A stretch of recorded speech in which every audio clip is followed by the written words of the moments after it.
Hello my dear students. बऱ्याच मुलांना ना सायन्स टॉपिक लक्षामध्ये राहत नाही, म्हणूनच मी प्रत्येक टॉपिक तुमच्यासाठी ट्रिकच्या फॉर्ममध्ये घेऊन येत असतो.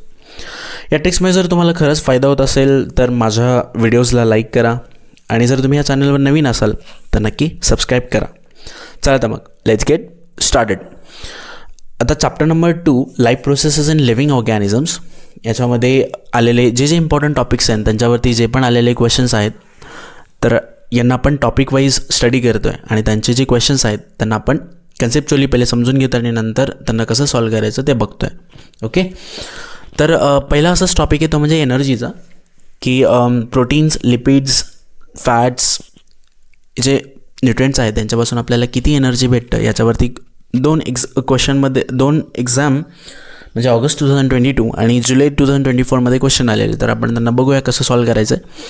यासाठी काय ट्रिक लक्षात ठेवायचं, यांना कसं लक्षात ठेवायचं. तर फिट अँड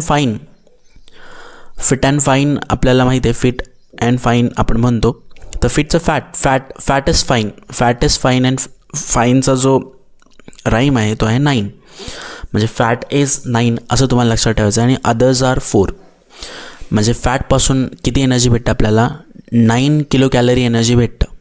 ओके, तर फॅट आणि लिपिड्स, तर फॅट हे एक टाईपचं लिपिडच असतं, त्यामुळे एक्झामला फॅट येऊ द्या किंवा लिपिड येऊ द्या, आन्सर किती असेल 9 किलो कॅलरी.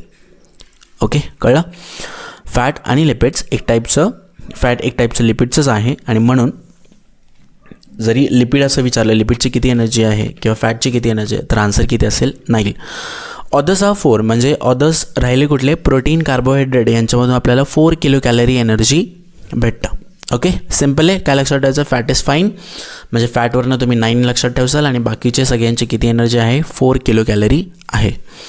फर्स्ट क्वेश्चन बघूया. We get dash kilo calorie energy per gram of protein. जुलै 2024मध्ये एक क्वेश्चन विचारलं की आपल्याला प्रोटीनपासून किती एनर्जी भेटतं, तर प्रोटीनपासून अदर्स 4 किलो कॅलरी एनर्जी आपल्याला भेटतं.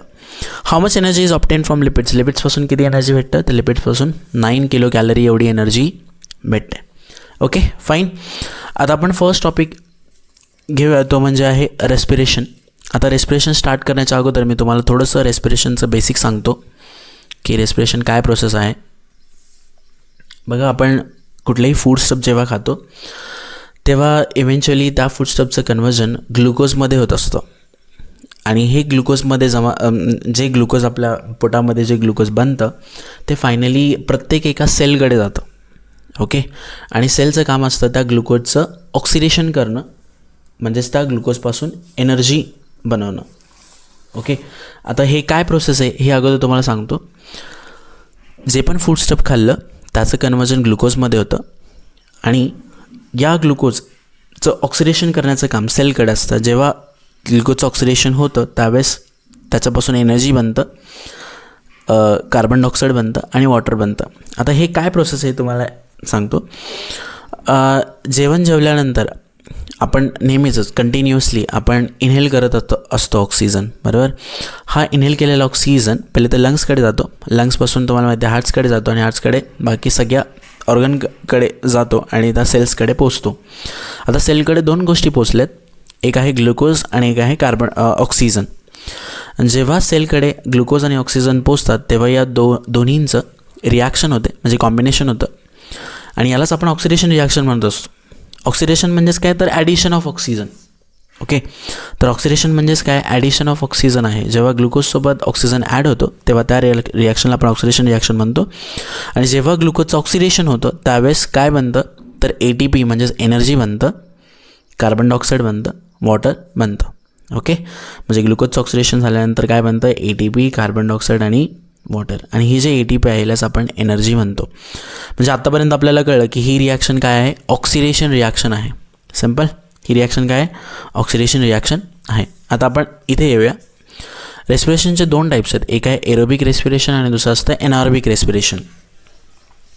आता एरोबिक म्हणजे सिम्पल आहे, विथ ऑक्सिजन.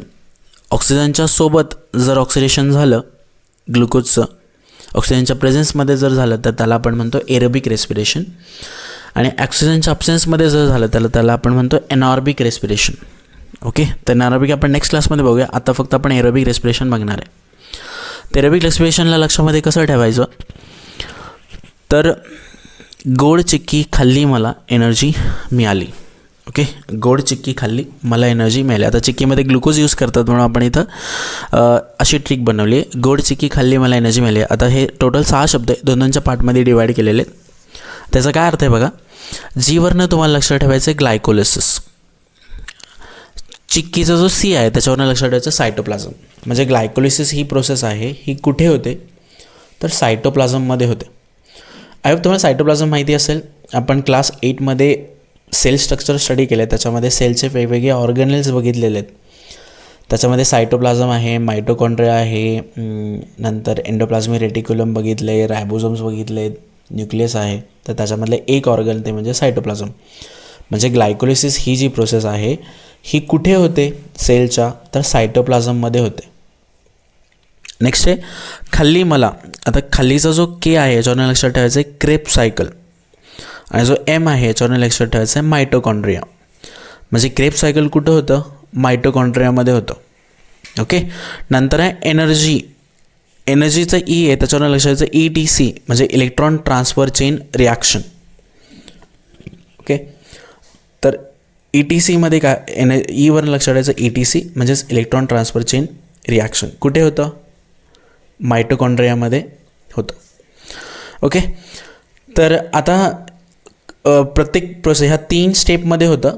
ग्लायकोलिसिस पहिली स्टेप ग्लायकोलिसिस आहे, दुसरी स्टेप क्रेब्स सायकल आहे, तिसरी ETC आहे. आता तुम्हाला एक्झाममध्ये काय लक्षात ठेवायचं आहे की या सगळ्या प्रोसेसमध्ये 3 ज्या स्टेप्स आहे याच्यामध्ये किती मॉलिक्युल्स बनतात, कुठले कुठले मॉलिक्युल्स बनतात हे तुम्हाला एक्झाममध्ये लक्षात ठेवायचं आहे, कारण हे तुम्हाला एक्झाममध्ये विचारलेलं आहे. तर कसं लक्षात ठेवायचं बघा. गोड चिक्की खाल्ल्यानंतर एक व्यक्ती आहे त्याने काय केलं आहे 2 पान खाल्ले, त्याच्यावरती पाणी पिलं.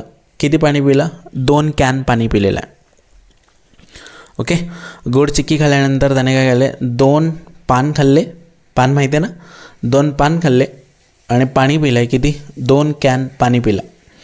आता 2 पानवरनं लक्षात ठेवायचे की 2 मॉलिक्युल्स कशाचे पीवरनं लक्षात ठेवायचं पायरुविक ॲसिड, एवरून लक्षात ठेवायचं ATP आणि Nवरून लक्षात ठेवायचं NADH2. म्हणजे ग्लायकोलिसिसचं सुरुवातीला ब्रेकडाऊन ग्लायकोलिसिस प्रोसेसमध्ये ग्लुकोज तुटल्यानंतर काय बनतं 2 पायरुविक ॲसिड, 2 ATP म्हणजे 2 मॉलिक्युल ऑफ ATP आणि 2 मॉलिक्युल ऑफ NADH2 बनतं. सोबत काय बनतं पाणी. नंतर याचंच कन्वर्जन कशामध्ये होतं बघा. 2 कॅन म्हणजे C वरून लक्षात ठेवायचं कार्बन डायऑक्साईड, Aवरून लक्षात ठेवायचं ॲसिटिल कोएन्झाईम A आणि Nवरून लक्षात ठेवायचं NADH2. म्हणजे पायरुविक ॲसिडचं पुढे कन्वर्जन कशामध्ये होतं ॲसिटिल कोएन्झाईम Aमध्ये. आता पायरुविक ॲसिड जर तुम्हाला माहीत नसेल तर हा 3 कार्बनवाला एक कंपाऊंड आहे आणि ग्लुकोज 6 कार्बनवाला कंपाऊंड आहे, म्हणजे 2 तुकडे होतात. मग पायरुविक ॲसिडपासून काय बनतं कार्बन डायऑक्साईड, ॲसिटिल कोएन्झाईम A आणि NADH2. हे पण 2 कॅन आहे म्हणजे 2 कार्बन डायऑक्साईड, 2 ॲसिटिल कोएन्झाईम A आणि 2 NADH2 बनतं. सिम्पली लक्षात ठेवणं. हे सगळं कुठं होतं ग्लायकोलिसिसमध्ये. म्हणजे आता स्टेप 1 संपली. त्याच्यानंतर हे एकदा बनल्यानंतर ॲसिटिल कोएन्झाईम A कुठे जातं क्रेब्स सायकलमध्ये जातं. आता क्रेब्स सायकलमध्ये काय बनतं हे कसं लक्षात ठेवायचं. क्रेब्स नावाचा सायंटिस्ट आहे त्याने काय केलं फणस कट केला. काय केलं फणस कट केला. Fवरनं लक्षात ठेवायचं FADH2, Nवरनं लक्षात ठेवायचं NADH2 आणि कट केला कटवरनं लक्षात ठेवायचं कार्बन डायऑक्साईड. ठीक आहे, सिंपल लक्षामध्ये राहील. फणस कट केला Fवरनं लक्षात ठेवायचं FADH2, नंतर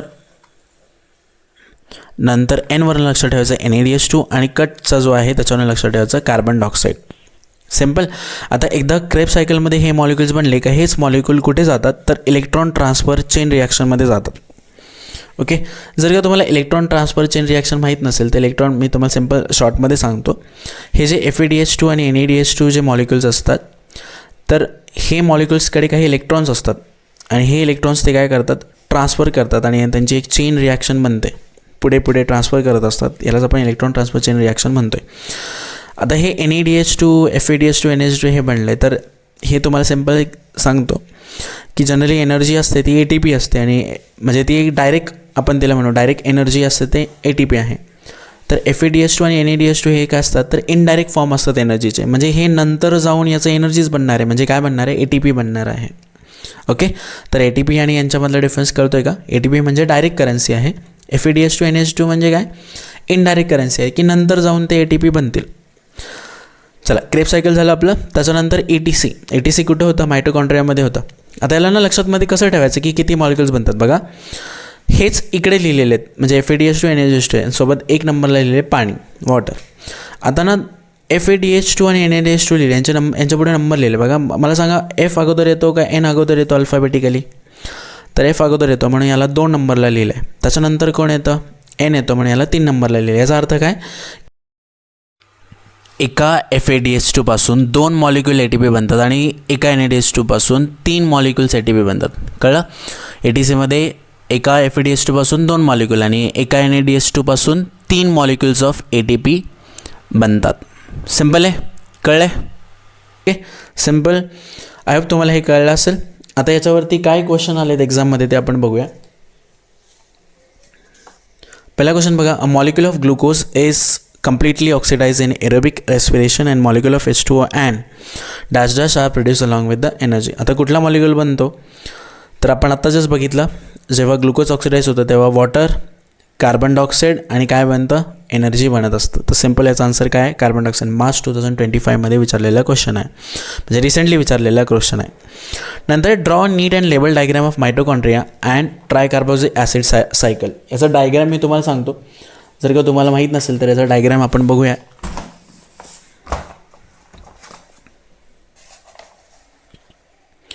बघा इथे तुम्हाला हे डायग्राम दिसते.